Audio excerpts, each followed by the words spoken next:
హైదరాబాద్లో ట్రాఫిక్ రద్దీకి అనుగుణంగా సిగ్నల్స్ పనిచేసే విధానం తేవాలని ముఖ్యమంత్రి రేవంత్ రెడ్డి సూచించారు.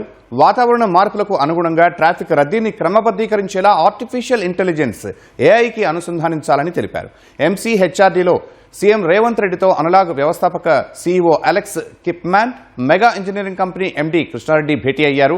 భవిష్యత్తు తరాలకు అవసరమైన మేధోపరమైన మౌలిక సదుపాయాలు, ఫిజికల్ ఇంటెలిజెన్స్ ఆధారిత పరిష్కారాల్లో అనలాగ్, మెగా సంస్థల సంయుక్త ప్రాజెక్టులపై చర్చించారు.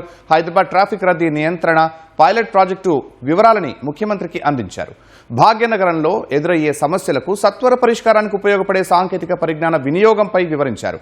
ఆధునిక ఫిజికల్ ఇంటెలిజెన్స్ ప్లాట్ఫామ్స్ వినియోగం వల్ల కలిగే ప్రయోజనాలను సీఎంకు తెలిపారు. సెన్సర్లు, రోబోటిక్స్ వంటి ఫిజికల్ ఇంటెలిజెన్స్ వినియోగం ద్వారా సురక్షితమైన, సమర్థవంతమైన, వేగంగా స్పందించే పట్టణ రవాణా వ్యవస్థల అభివృద్ధికి ఎలా తోడ్పడుతుందో చెప్పారు. అనంతరం సీఎం రేవంత్ రెడ్డి సమక్షంలో అనలాగ్, ఎంఈఐఎల్ ఎంఓయూ చేసుకున్నాయి. పరస్పరం సాంకేతిక సహకారాన్ని మరింత బలోపేతం చేసుకోవడం, ఆవిష్కరణల ఆధారిత మౌలిక సదుపాయాల అభివృద్ధికి ఆ ఒప్పందం కీలకంగా మారనుంది.